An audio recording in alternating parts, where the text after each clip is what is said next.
Welcome to Ninon Speaks. I'm, as you know, Ninon de Verde Rosa, and my surroundings are rather different.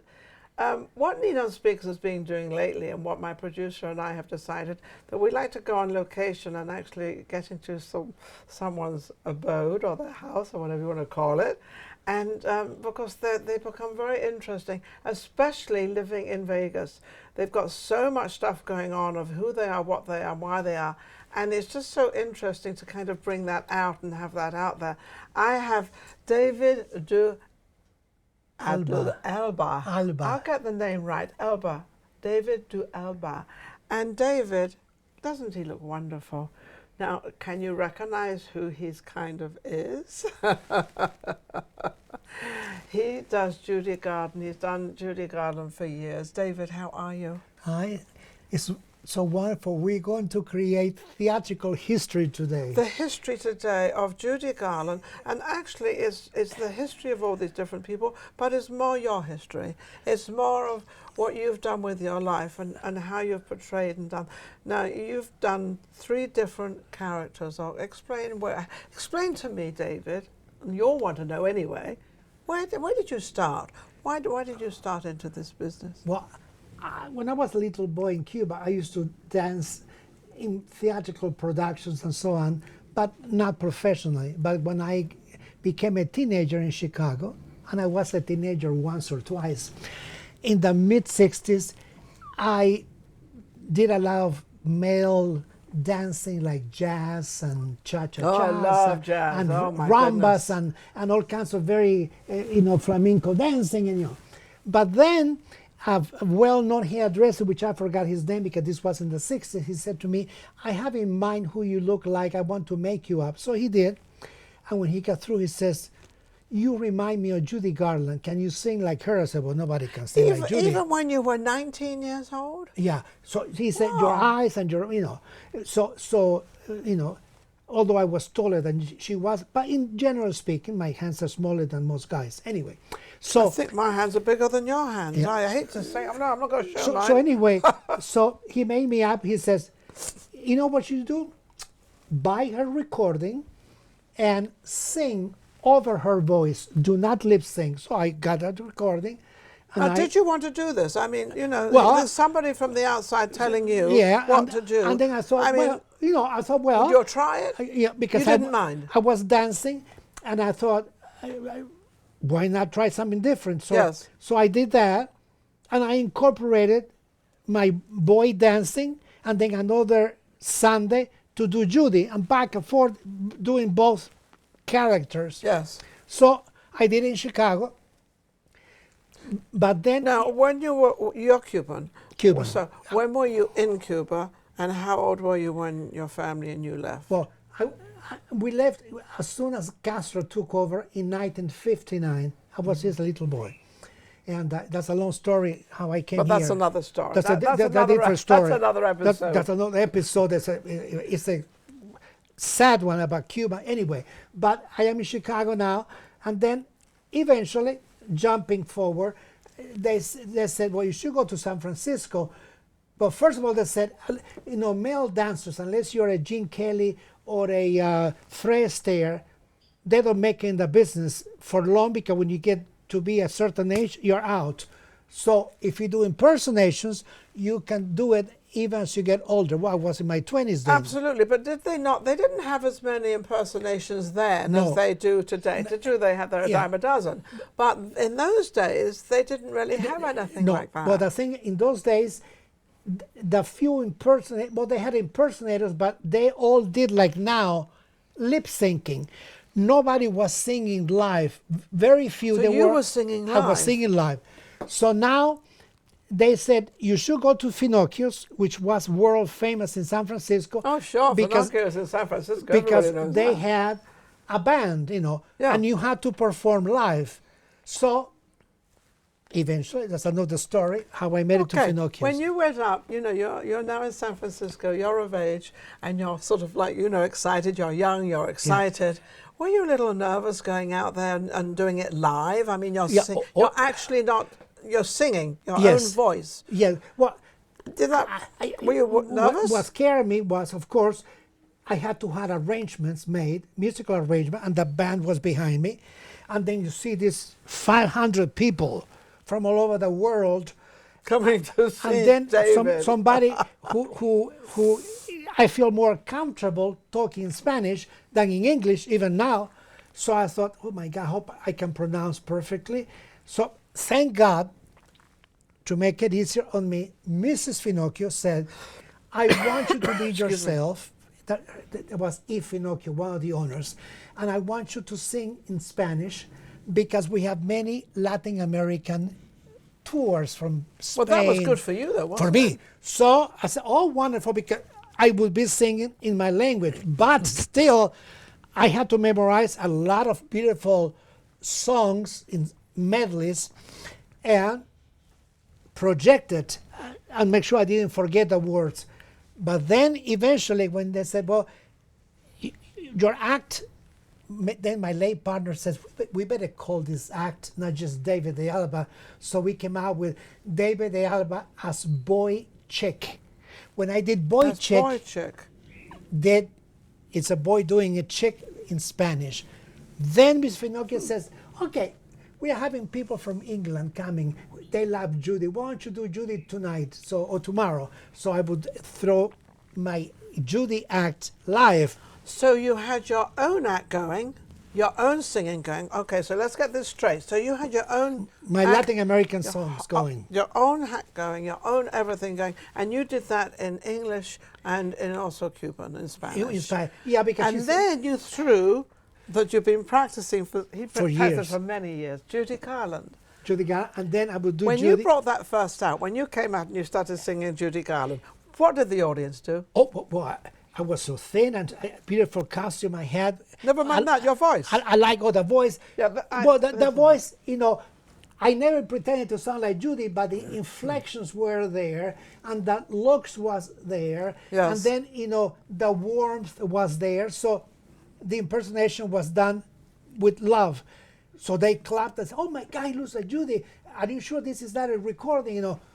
So then No, this is the real thing. the real thing. So one day, I said to somebody says, "Are you sure you're not lip syncing?"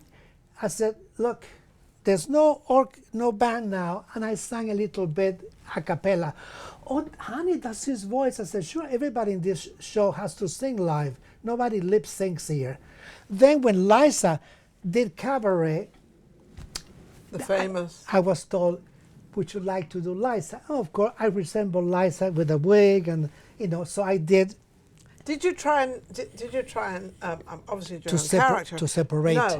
No. Did you try to be exactly like Judy Garland? Or Yeah, I did tried you- to be as You want to have exactly the face and the everything. Well, I tried to put the hair do exactly like Yes, her, how and she did the it. lashes and the lips to make sure they were You have thick to enough. understand one thing out there, that you're taller than her. Taller. So and I just found out, I didn't know this, that she's like 4'11" or something. Yes. She was quite short.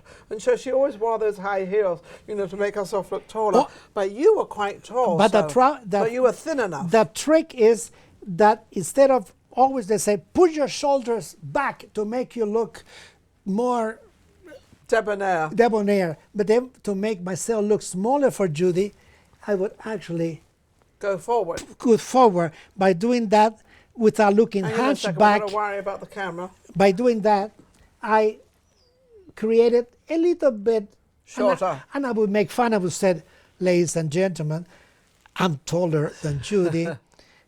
I don't sing like Judy, but it's pretty bad. Not too bad for a Cuban boy." So they clapped. They clapped and they Because loved I'm it. making fun of Okay, so myself. from there, you kind of left San Francisco. Where did you go from San Francisco? How long were you in San Francisco? Well, San Francisco, I was performing, and I also owned my hair salon in San Francisco in the I daytime. didn't know that. What do you mean, you had a hair salon? Oh yeah, hair salon called with my real name, H-E-R-I, Harry the hairstylist. In fact, I show him the how you call it in English, the Him, he's talking about my producer. my producer Steve. I show him at the front of the house. I have the Oh, I know, the men's thing. the men's thing that says red, hairstylist, blue and white which- hair thing. whatever you for call it. barbershop. The barbershop The pole. barbershop pole, yes. So I did allow celebrities in the shop here, I did most of the wigs for the boys of Pinocchio in my salon. Yeah. Anyway, so I was in San Francisco from 1970 to 1989. So you were there nearly 20 years. 20 years. 20, that's amazing to be able to stand. And were you at the same place all the time? Or did you play in different clubs? I played different. I was a Pinocchio for a long time. Then when the contract ended, I was called the substitute. That's a story. I play all the venues. And one of the boys who could be sarcastic, he used to say, "Oh, David keep his costumes and his wigs and his music in the trunk of the car. So as soon as Mr. Pinocchio calls him at night and said, David, I am on a bind. Can you come and fill in?" David jumps. And I said, "I am going to tell this to Miss Pinocchio. Mrs. Pinocchio, I am told I am like an old shoe because anytime you call me, I come." And she has the answers. As a typical performer. And she says, "David, tell them that I'd rather wear an old shoe and be comfortable than putting new shoes on." So I went and I said, "You know why I come back? First of all, I like to perform. Secondly, we have famous people coming here." Well, he definitely likes to perform, that's for sure. You love to perform. I love to perform. And then, even now, let me tell you now, something. Even right now, this particular moment, he is actually, you are performing. I am performing. Yes, you are. I know you're performing. He's all ready to go. I am ready to go. He's got all this incredible energy. I just love it because a performer is always perform. Yeah, and then when you have famous people. Okay, so now we've left San Francisco. 20 years has gone. Where did you go after San Francisco? It's a long story, it's sad. Well, let's make it short. We landed up in... We as being your mum and dad? My mom and dad and my late partner, Paul Reiner, which I was with him for 46 years. Oh. And he passed away in 2017. Oh. So you kind of miss him a little bit. Yeah, that's a horrible feeling to be alone. Yeah. So now, my parents, and because they always follow me, and Paul and I, we moved because, to make the story long short, his company, he worked for many years in the Silicon Valley, merged to a different company, and all the big shots like him were out cold. They didn't rehire. So then he tried to look for jobs in California. And this is your father or your partner? No, my partner. Your partner. No, okay. my father, Eric Senior, my mother were retired. Okay. So now. So you had to go somewhere where he could get a job. So now the sad not, part. That's not going to be maybe an entertaining place. The sad part was, I had to close my shop, and the women loved me. They were more like family. I did their hair, and it was like family. I had to tell Miss Pinocchio, "Your substitute is gone because I have to leave." "Oh, I'm sorry." And at that time, La Casa Fall, of all things, they were opening in San Francisco. Yes, the one from Los Angeles. Yes. And a day before escrow closes on our house, the manager calls me, "Mr. De Alba, would you like to be our Judy Garland lead in my new club here in San Francisco," which was supposed to open 2 blocks away from Pinocchio's? That was the hardest phone call. I said, "I'm sorry, sir, but I am leaving for New Mexico." So I had to turn that job down. But in New Mexico, of all places, I did play. New Mexico. Yeah. Judy Garland arrives in New Mexico. I did. I played in some nightclubs, and I played on the radio, and I got interviewed, so it was good. But then it was so cold. 3 years of snow. You said enough of Paul and my mother and I said. So then we moved to Scottsdale, Arizona. Scottsdale, Arizona. So on Scottsdale, Arizona, since we're moving to a new place, David actually would like to change into another costume. So we're going to take a break, and we will be back in as soon as he's changed. We'll be right back.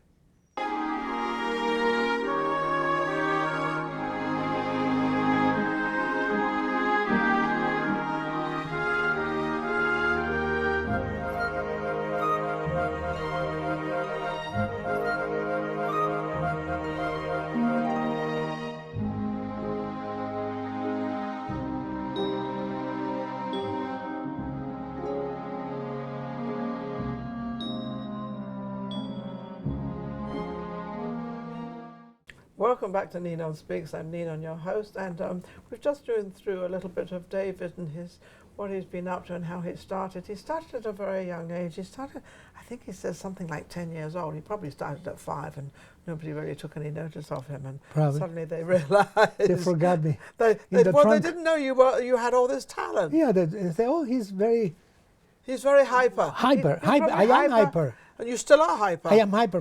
My father was hyper. You've got he loves to talk, which I love Too much. too. No, not too much. No, just a little bit. No, he likes to talk, No, which is nice. I love the energy anyway. We've now gone through a part of his life, and we're now in Arizona. Now, you've arrived in Arizona, and not only is he in Arizona, but he has a different outfit on. Doesn't he look lovely? Isn't that beautiful? Look at this. He loves the sparkle, but then don't all entertainers love the sparkle? A sparkle. The sparkle. They say the Liberace look, whatever. Oh, Liberace. Well, it's this not jacket, quite. did you say this Well, was? this used to belong to Monty Rock III, who is he was many times on Johnny Carson, and he knew me. He's from Puerto Rico, and he's a celebrity in his own right. So he knows I collect memorabilia, and I said, I should have something from you.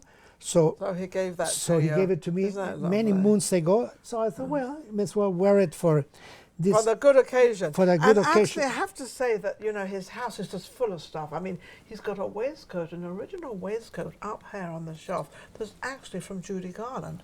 Oh, and, yeah. and then you've got all these, he's got posters upon posters and obviously photographs of Judy Garland and the whole thing. So now when you arrive in Arizona, are you with your mum and dad still? Yeah, my mom and So my they parents. actually travel with you all Yeah. the time? Yeah, Were you the only child? the only child. And Aha, somebody now we know why. somebody in the family said to my mother, criticizing, I don't know why Mr. and Mrs. Garcia follow David and Paul every time they move. And somebody So said, wait a minute, you said Garcia. So their last name was Garcia. Yeah, You're actually David Garcia. No, my real name is Heri, Heri Garcia. Garcia. Okay, David de Harry. Alba is a stage name, which I can Okay. explain to you later why it came about. Well, you can explain it right now. Okay. Why not?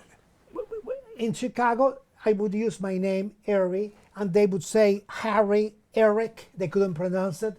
So eventually, when I got to Finocchio's, the same thing happened. Harry, Heri. So Paul, my partner, says, we are going to create a name. So we got David from the Bible and the Alba from the Duchess of Alba. So David de Alba was born. David de Alba. And then It's got a little D in there, a little D D-E. in between. Yeah, all D- that. yeah, And I D- know all about that. 'Cause D-E. I've got two of these. Yeah.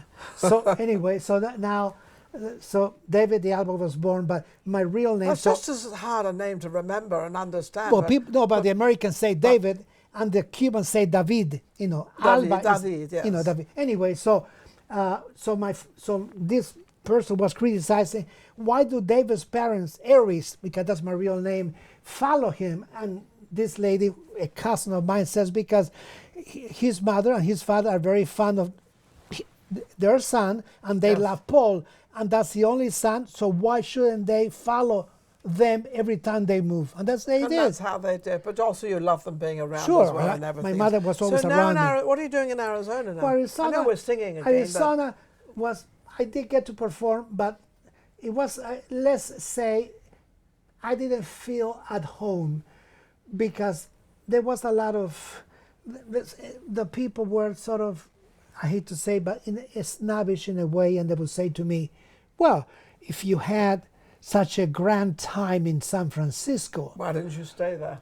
why didn't you stay there? Then I have to explain, well, because my partner lost his job, it's not their business. So I said to Paul, it's very elegant, but these people are not. You're not going to make it. Are not going to No, make no, it. So, no, so no. then I understand that. from there, we landed up in Bullhead City, which is close Boulder to City. Bullhead City. Oh, Bullhead Bullhead City. City, which I is know, where's that? Bullhead City is next to Laughlin, Nevada. Oh, Laughlin down the other end. And I now. thought, Oh, well, yeah, because you had okay. a Colorado River, and we had 11 casinos there, so I thought it would be interesting. So Sure. it was fun. My mother and I would take walks. By that time, Paul retired. So, but my mother says, she was very wise. She says, if you want to make it you better make it to Las Vegas while you still have some youth left, because that's where you can get. Yes, of So course. eventually, we sold, and we moved to Las Vegas, 2004. 2004, you came to Las Vegas. And I got to perform in many, many venues So here. what was the most important one to you? Well, one of the most important one was I played one of the first shows was at the Winchester Theater, because it was packed, and I did Judy, and James R. Smith, who is a very well-known historian who wrote a book called San Francisco Lost Landmarks, which I'm in the Finocchio chapter. Oh yeah, the Lost Landmark. Doing Judy on the stage. Yeah. He flew with his wife to meet me and introduce my act on the stage. Oh, how great. So that's a. So that was one of your most outstanding spots. Then of course I did other shows here, you know, Vegas. like How did they perceive you in Vegas? Did they acknowledge you? Did they like? Now, now Judy had already passed away, hadn't she? Oh yeah, but Judy passed away in 1969, so that was a long. 69, Yeah. so that's quite a long time. And I That's got 20. and I got to tell you before 30 years. How I had to go back before I end this segment to Chicago when I got to meet Judy, because that's important. Yeah, did you actually meet Judy? Yes. How old were you when you met Judy? About 18. Okay. Okay, All right. so now, remember, I am in Las Vegas, but I had to go back now, since we are talking about it. She says, how was I taken in by the audience? Well, two things helped me. Doing an act on Judy.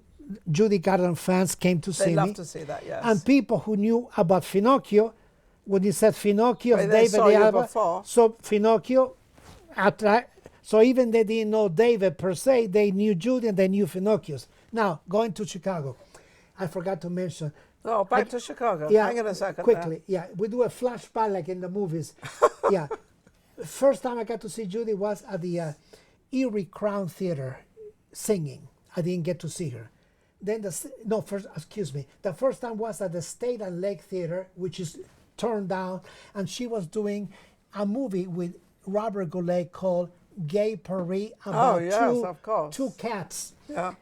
So she came after that for the opening, and I still remember her coming at the end of the movie with a lavender gown. Her hair was sprayed lavender. She wore crystal shoes, and she had a brooch here. But she always presented herself in such an incredible, elegant way. So she walked on the stage and she says, I'm sure you're disappointed you didn't get to see Judy Garland, but I play a cat. And then she took a bow and the brooch fell off, and I remember her picking the brooch up, putting it back in the waistline, saying, I lost more things in my life. Then she talked to the audience, Yes. and then that was the end of that one. Then came the Erie Crown Theater. But then the last time I got to see her was at the Chicago Opera House, and that was 9 months or 10 months before she passed away in London. So after the show, my mother and I, we were there. She came out after 40 minutes because she had to change and everything. She came out with this cocktail dress, beige, with a beige boa around. You remember all the colors and everything, yeah. don't you? I remember she just had that lashes off, but she just had a fine eyeliner, and she still had dusted sequins on her hair. Yeah. So she came on, there were lines of people here and here. So when she came to me, the first thing she said, did you like the way I sang? I said, of course. Who wouldn't like the way she And then my was mother singing? was here, and my mother says, will you please kiss him? And she gave me a kiss here, and then she says to me, He hasn't washed it since, by the way. having watched it. She says, and who is this lovely lady? I had my mother all beautifully groomed because I just became a hairdresser, so I did her hair, and she had a beautiful sequins blouse. Anyway, so I said, this is my mother, Tila. Now Judy becomes Dorothy Gale of Kansas, and her eyes drop. And she says to me, I never forget, I wish I had a mother like you have. if you read Judy's Well, story, that was a little bit of her downfall, her wasn't it? mother, Her mother didn't really didn't take care of her. didn't take care of her So at she all. was impressed No. that my mother was with me. Yeah. So then, being a teenager, I forgot to bring at least a Polaroid camera or to have her sign the playbill. But I did but- say, thank God, Judy, I do impersonations of you. Then she says to me, do you like me that much? I said, of course. Of course, yes. What you am I did. going to say? I say, in fact, I'm doing a show tomorrow. I've been That's singing, trying to sing like you since I was a little boy. yeah. So I So- said to her, I said, I'm doing a show tomorrow at the Chesterfield Club, which is a very well-known club in Chicago. She says, darling, I would love to see you, but I have to go to the hotel and rest like this for hours because I have to go on tour tomorrow. But I really would love to see you. Goodbye. So, And so that was she started saying goodbye to other people. So I said to my mother, wait a second. So I ran to the street where the limousine was, at which time already Joey and Lorna, Judy's children from Sid Left, were in the car, which was her son and daughter. son and daughter. So Judy went there, she kissed them, and then the glass Window of the goes up. window was Yeah. up, and the Car goes limousine off. left, and 9 months later, Judy dies in London. That's when really I started to Did you start Buy. to take her to buy things and buy, not just her and recordings. start collecting? So that's so now the flashback. Before we get cut off, I am back in Bullet City now. But at least you know how I got to meet Judy. No, I am already in Las Vegas. She was The asking me. stories are long because they are long stories, and I'm we having can't a help senior that. moment every moment. Oh, you don't get a senior moment. Not really. It doesn't no. seem like No, that. not really. No, but I am now in Las Vegas. So he said, how did people vote? I did well doing. Then I also did a show, a tribute to my golden years at Finocchio's, in which I Well, sang, that was yourself and yeah. also Judy. And who else did you sing? and Liza. Liza. Yeah. But, So you but did Liza, Judy, and yourself. And Boy Chick. And Boy Chick. And Boy Chick. Yeah. So, What was you the Boy Chick part? That Boy fascinates Chick, me. Boy Chick, see, would be a song like De noche cuando me acuesto, Oh, keep going. le rezo a la Virgen de la Macarena, y allí solita en mi cuarto, a mi Virgencita le cuento mis penas. That's a beautiful song from That's a Spain. beautiful song. We can't stop that. then- I didn't think we got a little bit of And singing then out of you. another song would be... Oh, can you do a little bit of Judy Garland? Yeah. Oh, how could I ignore the boy next door? I love him more than I can say. Doesn't try to please me, doesn't even tease me, and he never sees me glance his way. That's from Isn't Midnight that St. wonderful? Louis. You know, when you ask somebody to sing on the spur of the moment, Of course, it's a I'm bit not of a dressed up tricky in thing. Judy with a, I but know, still, but it's you just a still little did it. No, you it's know. beautiful. People know now. Of course, of life, I would say, life is a cabaret, old chum. So come to the cabaret. And as for me, and as for me, and I would do the life like this. Hey, No, I can't. David. No, I can't So stop him. So no, you can't stop him. He's going- That's it. No, that's it. No. I But love anyway, it. I just wanted to give No, you a do you little. know what I love? I love the excitement of you, David. When you start talking about different things, you start talking, especially Judy Garland, you get so excited and you get so, Well, you know you know, what? you just love every moment of it. You know, because I feel that one of the You're songs. very much attached to her. Yeah, and one of the songs I used to do at Finocchio was called I'm Gonna Live Until I Die. And my motto is, if you're going to do something, when I was doing hair, I would try to do the prettiest hairdo. When I would try to do Judy or Boy Chick, I would try to do, like for example, in my show I did in April, which I wish I would have told you about, was called If I Could Turn Time Back. I gave a tribute to my friends Olga and Tony, which were my Cuban idols, in which I patterned my Boy Chick act. And sadly for me, Olga passed away last month. But I got to talk to her and I said, Olga, I did a show about you and your husband and it's on YouTube and I gave you a tribute. Oh, you did, isn't that David? wonderful? But now she's gone. Yeah. But anyway, I so- hope she got to see it.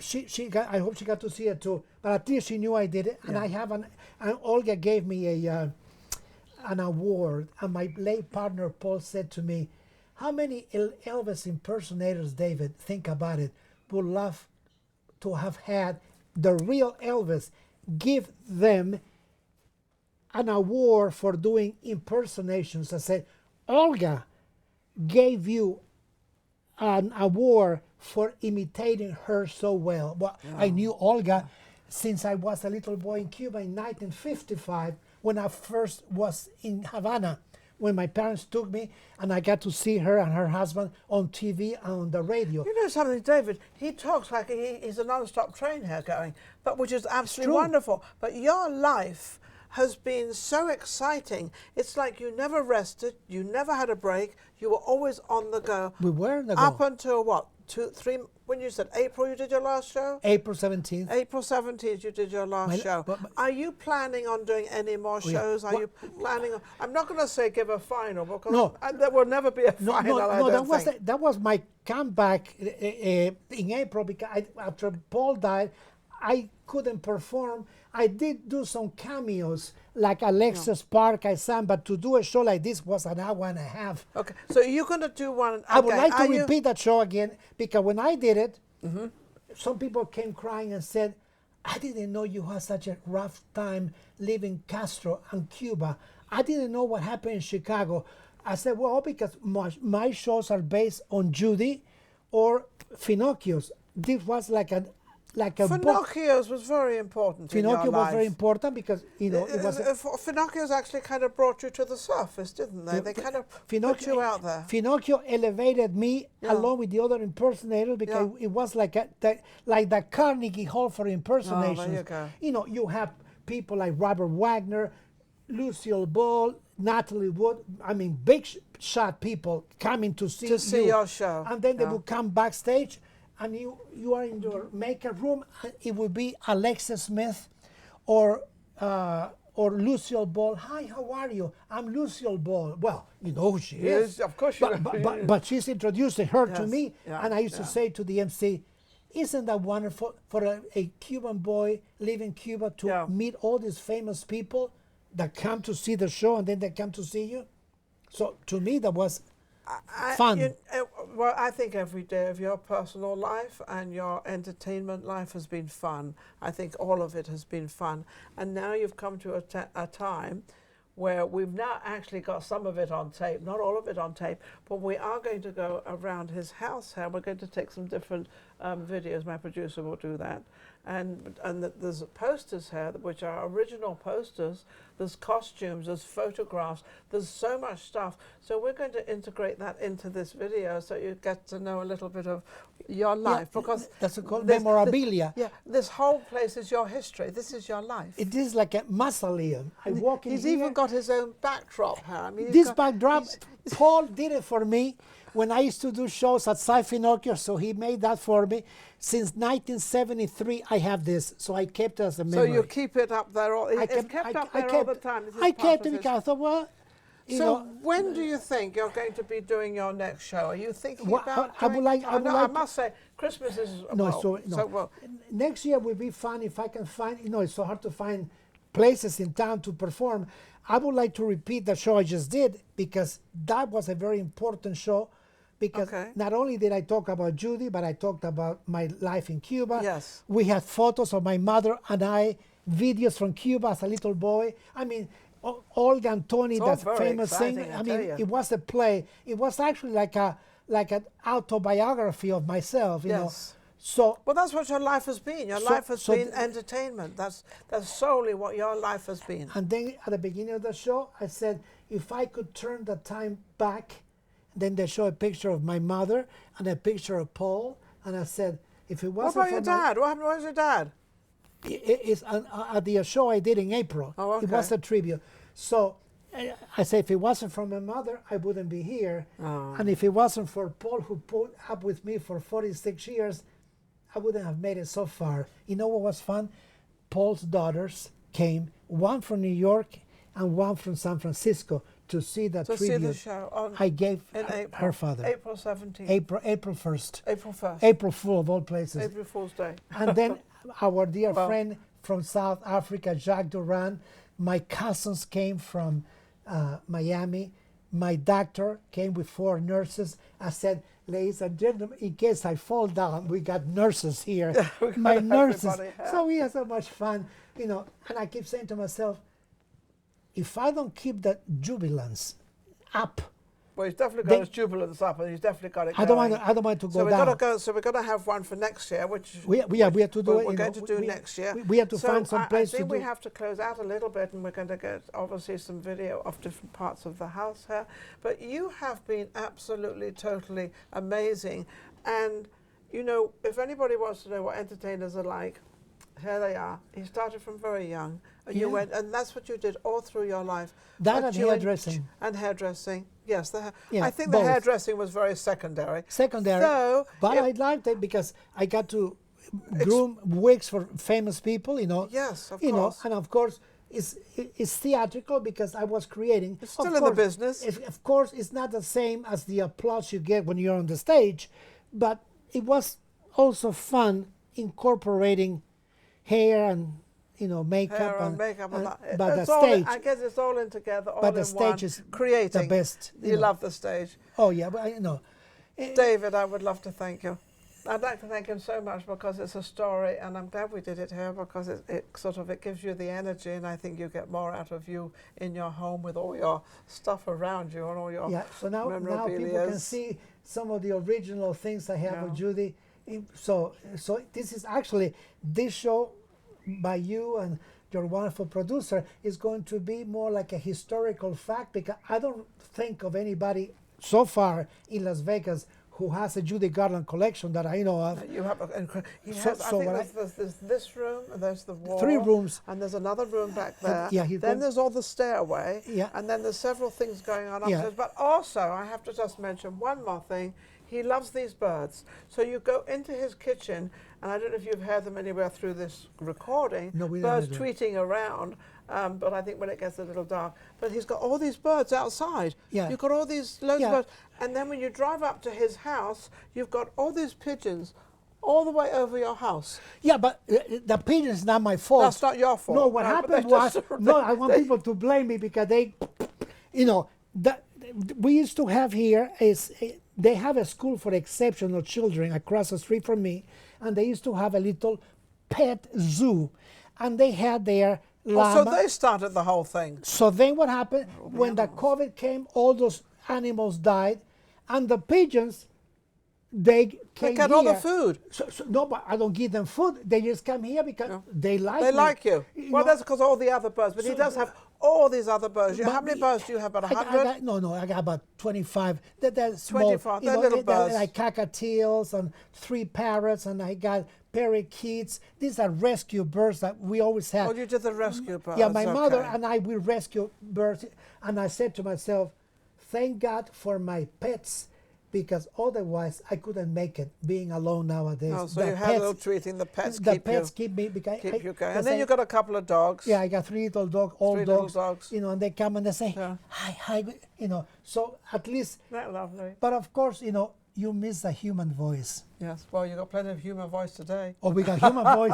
Like she said, he talks a lot. Well, I better talk a lot because when I die, that's the end of the talking. No. On that, we're going to close out. Thank you, David, so much. Thank you so much. It's been absolutely wonderful.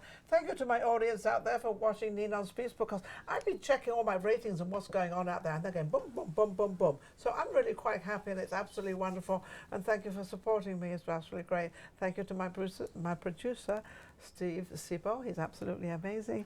And all my friends out there for you know, encouraging me to do what I do, is bringing our entertainment people out there, as well as entertainment people. We do other stories as well, but mostly entertainment because we are in Vegas. Thank you for watching. Take care.